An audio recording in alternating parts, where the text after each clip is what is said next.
Assalamualaikum warahmatullahi wabarakatuh.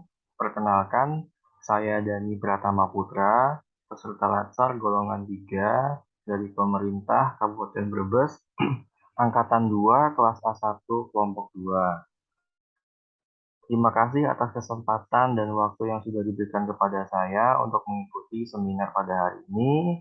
Yang terhormat, penguji Bapak Dr. Izudin MPD, semoga sehat selalu Pak. Dan juga Bapak Mentor, Bapak M. Agus Priyanto SIP, juga Bapak Coach, Bapak Fisika Prasetyo Putra STMT. Pada hari ini saya akan menjelaskan rancangan aktualisasi saya yang berjudul Penyusunan Sumber Peraturan Pembinaan dan Pengawasan atau yang disingkat Super Binwas menggunakan Book Creator dalam penerapan literasi digital di Inspektorat Daerah Kabupaten Brebes. Selama saya bekerja di Inspektorat Daerah Kabupaten Brebes, saya mengidentifikasikan beberapa isu. Di antaranya itu, satu, belum ada kumpulan regulasi terkait tugas pembinaan dan pengawasan atau yang disingkat tugas Binwas. Yang kedua, pengisian form survei kepuasan masyarakat atau SKM tidak efisien. Dan juga yang ketiga, klinik konsultasi pengawasan inspektorat atau KOPI Brebes kurang optimal.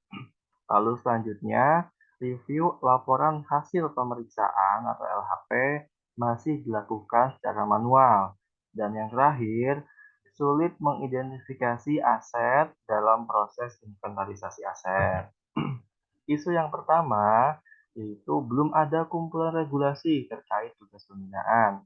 Sebagaimana kalau kita cek dan lihat di Inspektorat Kabupaten Brebes melalui website resminya tidak ada sumber informasi yang dapat kita akses untuk mendapatkan regulasi-regulasi terkait Binwas.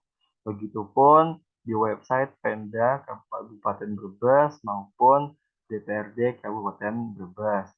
Di Pemda sudah update, namun kurang lengkap untuk regulasi Binwas di tingkat daerah. Apalagi di JDIH websitenya DPRD Kabupaten Brebes. Terakhir update itu tahun 2015. Sehingga dari isu tersebut, kondisi yang diharapkan adalah perlu adanya kumpulan regulasi terkait tugas Binwas menggunakan sarana atau media digital agar dapat secara mudah diakses kapanpun dan dimanapun.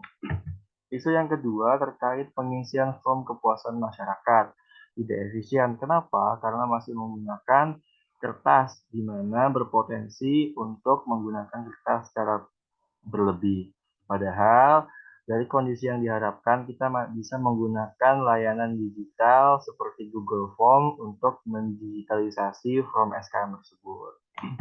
Yang ketiga adalah isu terkait kopi Brebes, di mana kalau kita lihat di website resmi Inspektorat Daerah, kopi Brebes hanya diperuntukkan untuk konsultasi kepada atau bagi perangkat daerah saja. Padahal sebagai penerima layanan, masyarakat juga berhak untuk melakukan konsultasi atau yang biasa dikenal sebagai Dumas Pengaduan Masyarakat. Nah, untuk itu perlu diinformasikan bahwa layanan Kopi Brebes diperuntukkan juga untuk melayani pengaduan masyarakat. Isu selanjutnya yaitu review laporan hasil pemeriksaan atau LHP masih manual. Bisa kita lihat di gambar sebelah kanan, di mana LHP kita masih banyak terjadi kesalahan, baik tata cara penulisan, muatan, maupun isinya. Yang mana padahal kalau kita bisa memanfaatkan layanan digital seperti Google Doc, kita bisa mereview LHP tersebut secara online, di mana sebelum dicetak kita bisa melakukan koreksi sehingga mengefisiensikan penggunaan kertas dan juga dapat dilakukan kapanpun serta dimanapun. Isu yang kelima terkait aset, yaitu sulit untuk mengidentifikasikan aset ketika proses inventarisasi aset, yang mana adanya perbedaan antara nomor register aset lama dan juga aset baru. Aset baru dimulai dari tahun 20, di mana penggunaan aplikasi Sinda diperuntukkan untuk pengelolaan aset sebagaimana instruksi dari Pemda Brebes, sehingga tidak adanya sinkronisasi antara nomor register aset lama dan baru menyebabkan kesulitan dalam penginventarisasian aset. Dari kelima isu tersebut, kita lakukan penapisan isu menggunakan dua teknik, yaitu APKL dan juga USD. Nah, dari teknik APKL didapat tiga isu yang lolos ataupun yang dianggap lebih berkualitas, yaitu satu, belum ada kumpulan regulasi terkait tugas Binwas. Yang kedua, klinik kopi Brebes kurang optimal. Dan juga yang ketiga, review LHP masih manual. Dari ketiga isu yang setelah ditapis melalui APKL, ditapis lagi dengan teknik USD, yang mana untuk menentukan prioritas mana yang lebih tinggi untuk segera diselesaikan isu tersebut. Yaitu terpilihlah isu yang pertama, yaitu belum ada kumpulan regulasi terkait tugas Binwas. Nah, setelah ditetapkan isu yang pertama, maka kita lakukan analisis skor isu, yaitu menggunakan teknik fishbone. Saya menggunakan kategori 6M, di mana mempertimbangkan faktor dari sumber daya manusia, proses yang dilakukan, alat, mesin, dan teknologi yang digunakan, bahan-bahan dan juga objek yang kita teliti, lingkungan maupun hal-hal lain yang berkaitan menjadi faktor penyebab terjadinya akibat belum ada kumpulan regulasi terkait Binwas. Dari hasil analisis skor isu menggunakan fishbone, didapatlah akar penyebab, yaitu kurangnya literasi digital dalam pemanfaatan teknologi berupa pengumpulan, penyimpanan, dan kemudahan akses terhadap dokumen digital. Sehingga dibutuhkan gagasan kreatif, yaitu penyusunan sumber peraturan pembinaan dan pengawasan atau Super Binwas menggunakan book kreator dalam penerapan literasi digital di Inspektorat Daerah Kabupaten Brebes. Dari gagasan kreatif tersebut, saya melakukan kegiatan aktualisasi menjadi beberapa kegiatan. Kegiatan yang pertama yaitu melakukan pendataan dan pengumpulan regulasi yang berlaku terkait tugas Binwas. Yaitu pertama, saya membuat janji dengan mentor, melakukan konsultasi rancangan aktualisasi. Yang tahapan kedua, saya menyampaikan isi rancangan aktualisasi tersebut. Lalu yang ketiga, saya meminta saran, masukan dari persetujuan juga dari mentor terhadap rancangan aktualisasi saya. Dari kegiatan-kegiatan yang saya susun, semuanya dikaitkan dengan core values atau nilai-nilai dasar ASN berakhlak, yaitu berorientasi pelayanan, akuntabel, kompeten, harmonis, loyal, adaptif, dan kolaboratif. Namun karena keterbatasan waktu, saya coba contohkan satu terhadap penerapan berakhlak tersebut.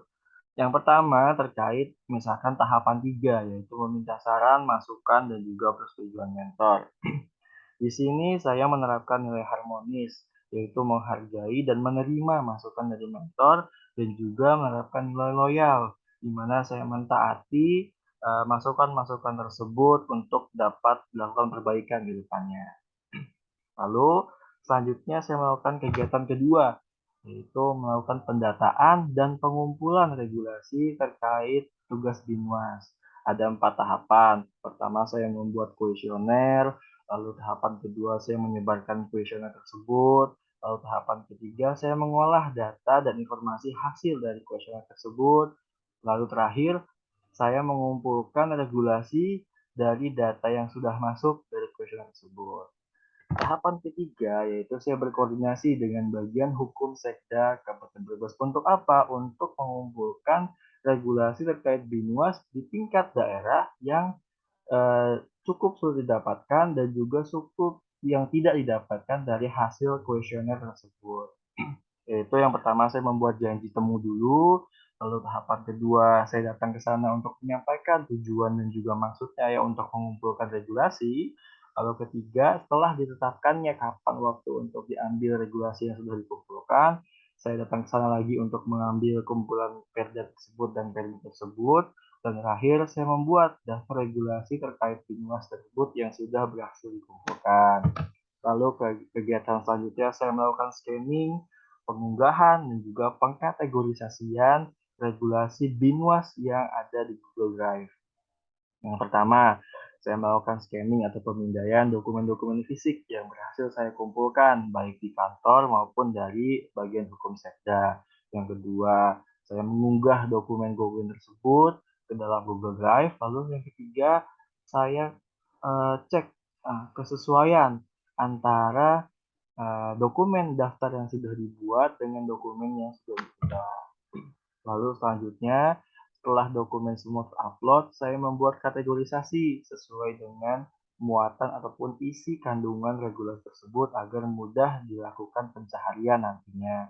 Lalu setelah dibuat kategorisasi, saya menempatkan dokumen-dokumen tersebut sesuai dengan kategorinya. Kegiatan kelima, yaitu saya menyusun super BINUAS tadi dengan menggunakan book creator berdasarkan kategorisasi yang sudah dibuat. Yang pertama tentunya tahapan pertama saya mempelajari penggunaan book creator, lalu yang kedua saya mempersiapkan isi dan bahan apa saja yang untuk dimasukkan ke dalam book creator, lalu yang ketiga saya menyusun book creator tersebut, dan keempat setelah jadi saya konsultasikan hasil book creator tersebut yaitu super BINUAS kepada mentor saya. Selanjutnya tahapan keenam, yaitu melakukan sosialisasi terhadap penggunaan buku digital Super BINUAS tersebut. Pertama, saya membuat janji dengan bagian terkait, saya membuat janji dengan mentor untuk melakukan konsultasi dan juga sosialisasi. Yang kedua, saya meminta masukan dari mentor terkait sosialisasi tersebut. Lalu, setelah itu saya membuat bahan paparan sosialisasi. Nah, selanjutnya setelah jadi semua, saya berkoordinasi dan memohon untuk izin untuk penggunaan tempat dan juga waktu terkait sosialisasi yang akan saya lakukan. Lalu saya membuat surat undangan untuk pemberitahuan kepada peserta sosialisasi dan juga saya terakhir melaksanakan sosialisasi tersebut dan juga saya membagikan buku digital Super BINUAS tersebut.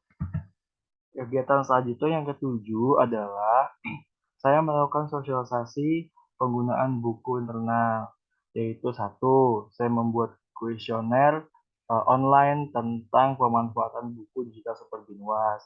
Yang kedua, saya menyebarkan kuesioner tersebut tentang pemanfaatan buku Super BINUAS tersebut untuk mendapatkan feedback agar dapat segera dilakukan perbaikan. Lalu yang ketiga, saya mengolah data dari kuesioner tersebut dan saya lakukan perbaikan berdasarkan umpan balik yang saya dapatkan.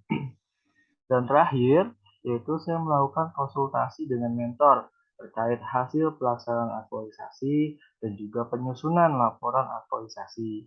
Yang pertama tentunya saya membuat janji lagi dengan mentor untuk berkonsultasi.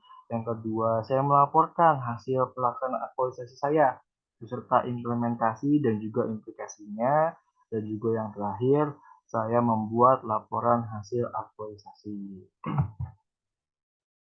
Lalu dapat kita lihat di rencana jadwal kegiatan aktualisasi, saya bagi menjadi 7 pekan, di mana dapat kita lihat pekan pertama saya melakukan konsultasi dulu oleh mentor, pekan pertama dan pekan kedua saya melakukan pendataan dan pengumpulan regulasi, begitupun pekan ketiga dan keempat saya berkoordinasi, pekan ketiga saya juga melakukan pemindaian, lalu untuk penyusunan buku saya membutuhkan waktu yang cukup lama yaitu 3 pekan di mana dilakukan pada pekan ketiga, pekan keempat, dan juga pekan kelima.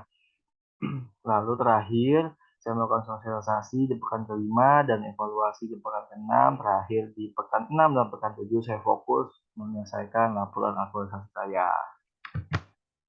Sekian presentasi dari saya. Kurang lebihnya saya mohon maaf. Mohon saran dan juga masukannya dari Bapak penguji dan juga bapak-bapak lain. Terima kasih banyak. Wassalamualaikum warahmatullahi wabarakatuh.